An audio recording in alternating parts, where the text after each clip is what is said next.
So karon mag-solve ta, QS ta sa footing tie beam.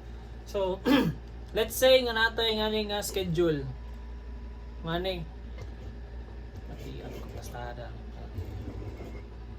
Na.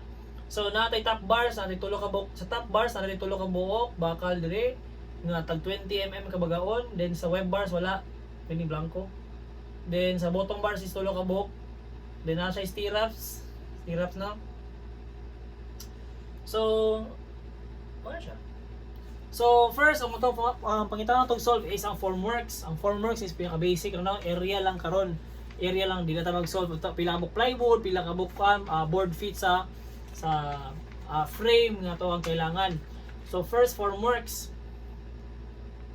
So karon sa base sa ato ang base sa katong schedule typical footing tie beam nga gihatag ni Sir Bitek sa ato ang sa ato ang QS, ang plastada sa ato footing tie beam kay karon naa siya sa duol ra sa siyuta.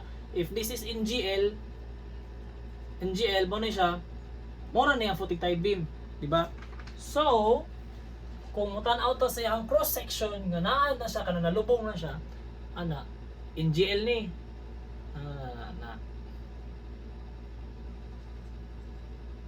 ana morning yuta nimo NGL na morning mo footing tie beam nga na pagpasabot sa katong gihatag nga typical footing tie beam ni Sir Bitek nga gihatag. So karon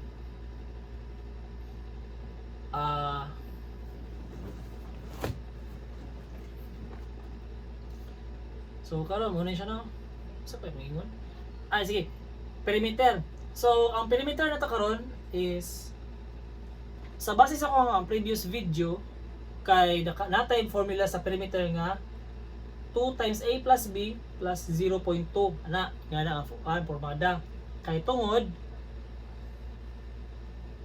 na mo ni mo ang mo ni mong length mo ni mong A mo ni mo ang B kanay siya is 50 mm nga overlap para pabutangan sa mulansang.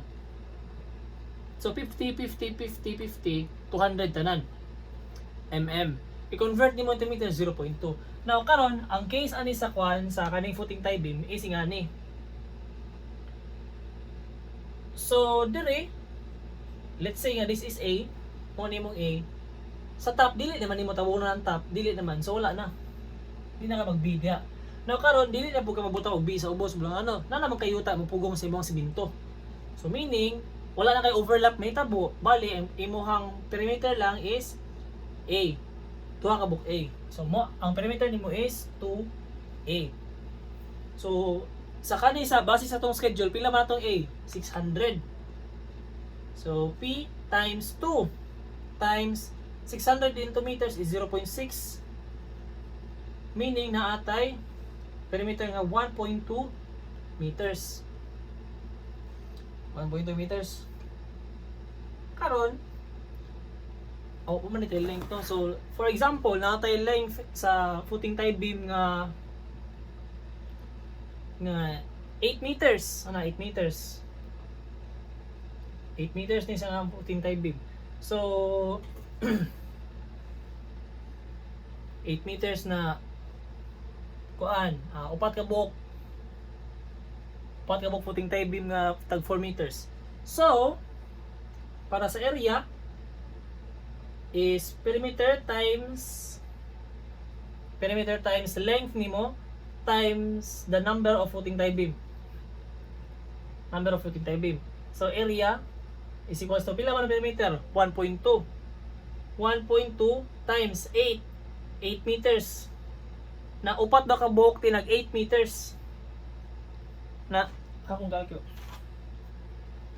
So 1.2 times 8 times 4 is equals to 38.4 cubic meter.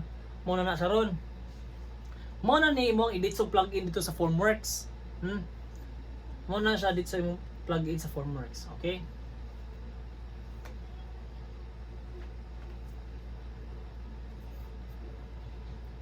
Formworks. Then, ano sa pa sunod?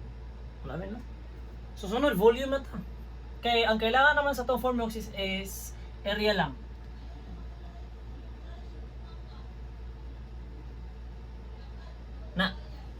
So volume.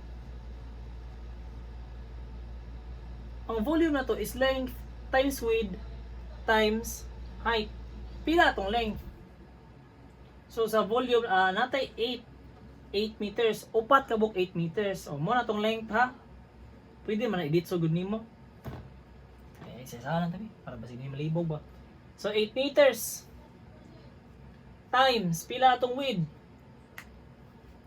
0.3. Then napod tay height nga 0.6 na. So i-calculate na to 8 times 0.3 times 0.6 na atay 1.44 cubic meters. Na upat man kabuk FTB, i-times nimo og upat. So na atay 5.76 cubic meters. Oh, karon pasabot ana 5.76 cubic meters ang kailangan nimo nga concrete. So mo na siya imo edit so plug in dito sa concrete nga kailangan niya. Di na nimo kailangan i-solve ang imong sand, imong bugs ug imong graba. Kay na naman tay ka ng mga ready-made gani nga ka ng mga mixer nga trucks nga na kung ano ready-made man nga na. So ang ato ang presyo dito is by cubic meter. So plug in lang nimo na dito. Karon na pwede ko idungag di ay. Kay kaning footing tie beam naman ni siya sa ilalom sa yuta no. So need nimo magbangag. Mo nang naatay part dito sa ato ang earthworks nga structural excavation. So structural excavation no.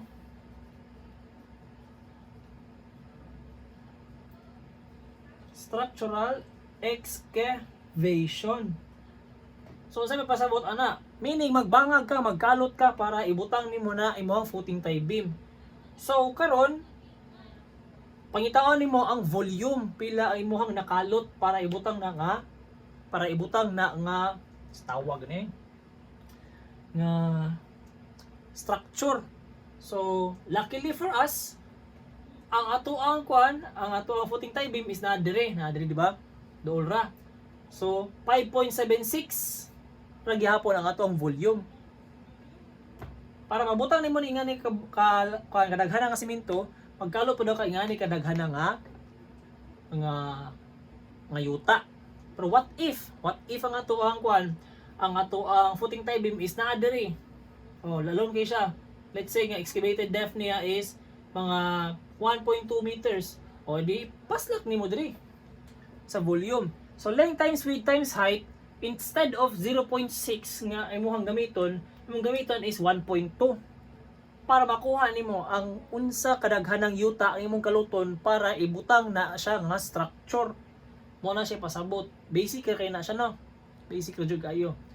So kung unsa makuha nimo na ibutang nimo sa structural excavation, pag humana na nabutang na nimo semento no. Manana naugan ng semento. So karon tawonan na pud nimo ang imuhang footing tie beam. Therefore, ang value sa imuhang structural excavation is equivalent sa imuhang backfill and compaction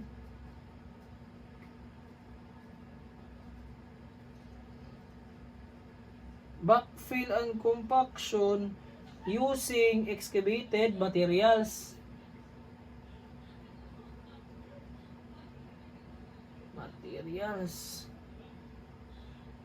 Na pasabot ani kung unsa imong gikalot mo pud imong ibalik og butang, di ba? So mo na siya, structural excavation is equals to backfill and compaction using excavated materials. Kuan po day nakalimot po day kog tudlo sa footings. Otro po day ni footings. So let's say nga natay footing nga 2 meters. Gamitin itong example, previous na itong example. So, 2 meters nga footing, 2 meters by 2 meters.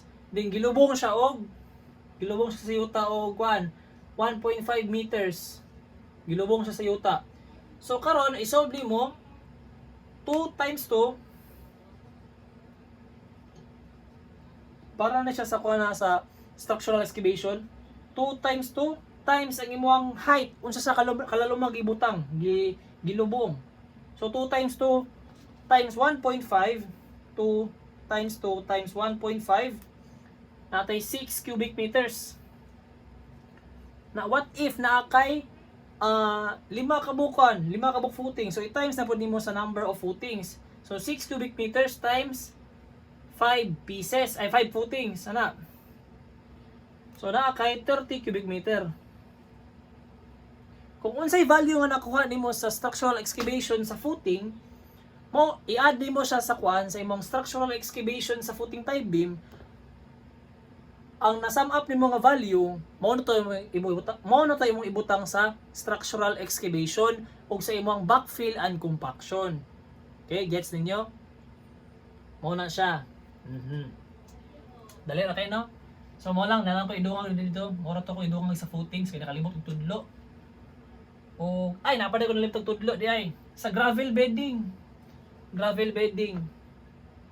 Ang pasabot anang gravel bedding, if this is your footing, kay sa ato ang typical footing details na siya gravel bedding. Na mo ni mong footing, nagtungtong daw siya og mga bato-bato dire, gravel. Na base sa tong plano na siya 100 mm thick nga gravel. So let's say nga 2 meters gyapon ni, 2 meters. 2 meters nga footing, na 2 meters pud nga footing. Pangitaon na nimong volume. Pangitaon na nimong volume sa imong gravel bedding. So gravel bedding nga volume is equals to 2 meters times 2 meters, 2 meters times 2 meters times 100 mm converted into meters. So 0.1 meters. Muna siya. So 2 times 2 times 0.1 na kay 0.4 cubic meters. Sa isa pa lang na siya ka-footing. Na atong gigamit ganyan nga value sa footing is 5. So i-times na po na ito og 5. So 0.4 times 5 footings na kay 2 cubic meters tanan o gravel bedding. Di ba?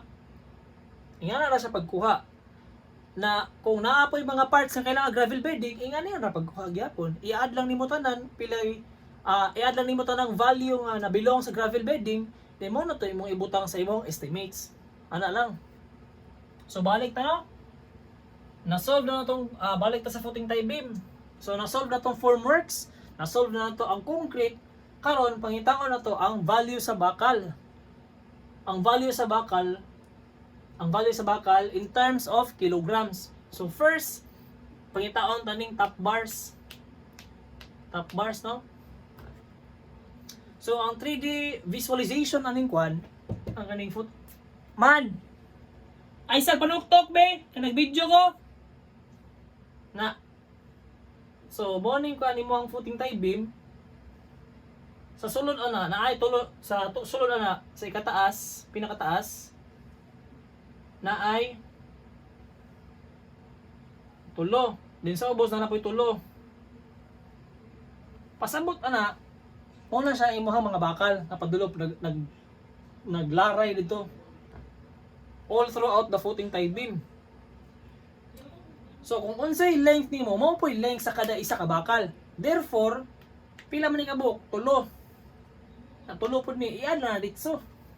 Total same ra man sila og diameter, i-add na siya. So meaning natay tulo sa taas, napotay tulo sa ubos. De unom ka buok. Na pila man ang atong kwan? So 6 pieces. Katuning mga top bars ug bottom bars ha og web bars if naa man lang gani. So dire sa ato is none. So 6 pieces ka buok mga bars times 8 meter each times upat pa jud ka buok footing tie beam. Mo na siya.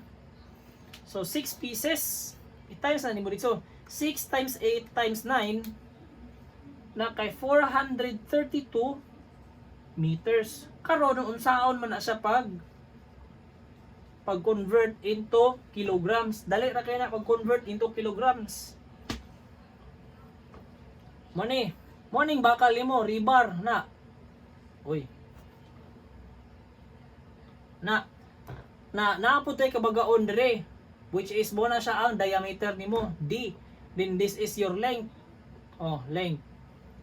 So karon pwede to magamit ang volume formula sa bakal.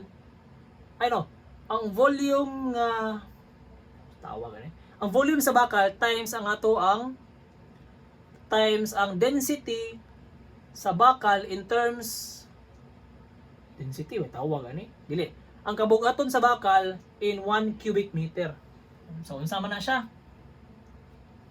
So gamit ang cylinder formula.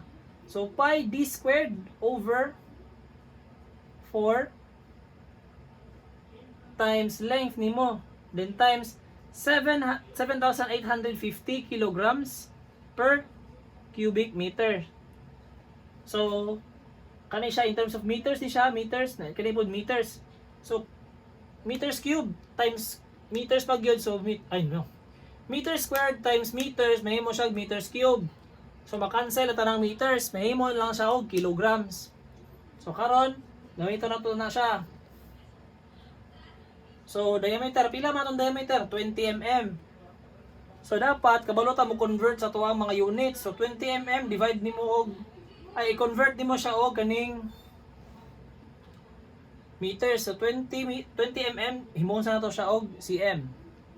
So 20 divided by 10 then divided by 100 natay 0.02 meters.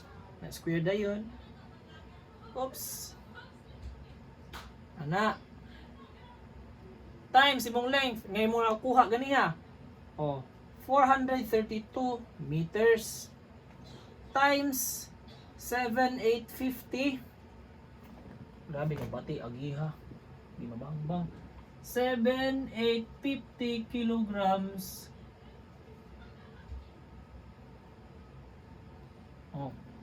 Mao na ni siya.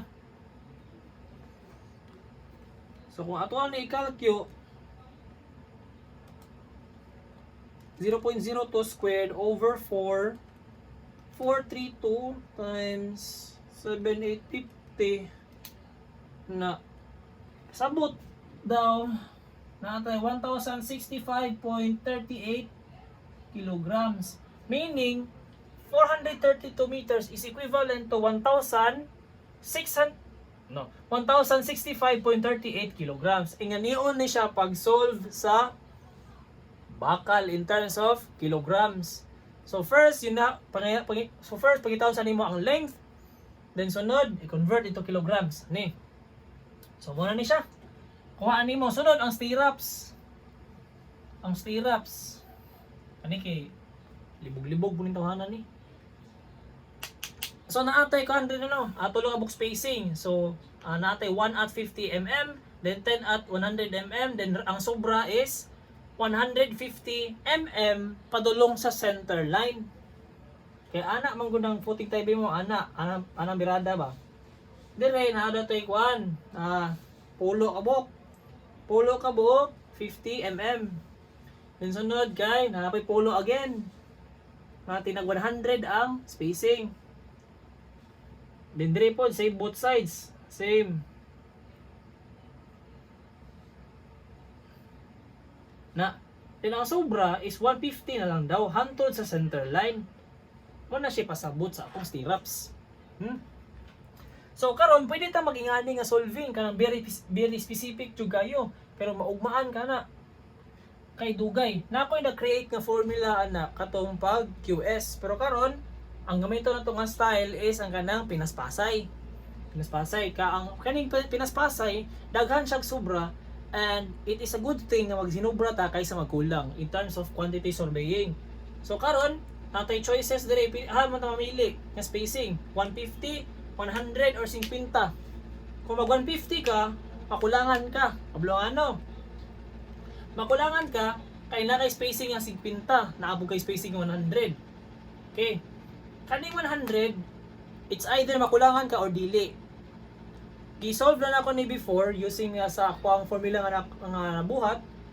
So, kaning 100, pwede siya nga masubrahan ka, pwede pug ka nga makulangan jud ka. So, kanin na lang 50. So, kaning 50, grabe, daghan kay sobra gyud, like Ang sobra niya is 50% sa imuhang dapat ragyud nga magamit. So dapat tunga-tunga na lang taaning 50 o 100. So ang atong piliho nga spacing is 75 mm. Ana na lang. 75 mm. So karon naatay 75 mm spacing no, kana itong gamiton. So naatay 8 meters times 4 footing tie beam. So dito na ni. So 8 times 4 pila 32. 32 meters. I-divide nimo og 0.75. Ba? 75 divided by 10 divided by 100. Mali di ay. 0.075. 0.075 meters. Para makuha nimo ang the number of stirrups nga magamit dire. Pieces pa lang yan, stirrups pieces. So 32 divided by 0.075. So 426.66. O nabalay stirrups nga kuan, kulang kaning decimal, wala. So always round up. 4 to 7 pieces nga stirrups. Stirrups pieces. Kailangan nato ni siya i-convert into meters. So kabaluta nga ang footing tie beam na to anay. Din ang stirrups is nag-ana. So mag-solve pag spacing diri nga na pila pa ang ankora diyan ay pila hook. Ayo na. Ay pwede gud nimo buhaton na pero time consuming siya. So pwede na to gamiton ang perimeter sa ato ang footing tie beam. So unsa man perimeter? 300, 600. Okay. So, 2 ka 300, 2 ka 600 muna siya value sa perimeter. So, 2 times 300 plus 2 times 600 na kay 1,800 mm or 1.8 meters. Oh, muna itong gamiton. So, muna itong gamiton. So, sa isa daw ka stirrup, itong bakal nga mag-ana,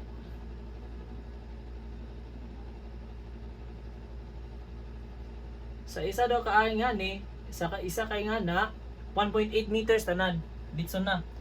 So na kay pieces no, i-times na lang nimo na dito og 1.8 meters. So 4 to 7 pieces times 1.8 na kay, so stirrups na ni in terms of meters. So na kay 768.6 meters. Pasabot ana sa tibuok stirrups nimo makagasto ka og 768.6 meters nga bakal. So kaning bakal i-convert na pud nato ni siya into kilograms gamit ang formula nga nagamit nato ganiha. Ay na basta mo to siya. So pi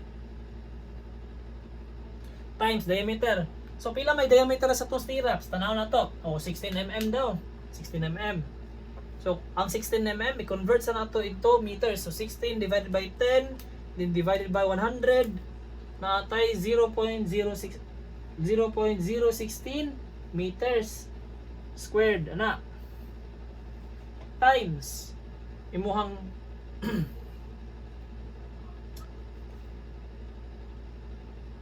length gani sa imong length na nakuha kani, so 768.6 meters times 7,850 kilograms cubic meter. Oops. So shape pi 0.016 squared then 4 times 768.6 times 7,850 na kay makuha nga kilograms, kay makuha nga 1213.11 kilograms. Pasabot ana sa 768.6 meters nimo nga stirrups nga magamit in terms of meters, if i-convert na siya into kilograms na kay 1213.11 kilograms. Overall, stirrups weight is 1,213.11 kilograms.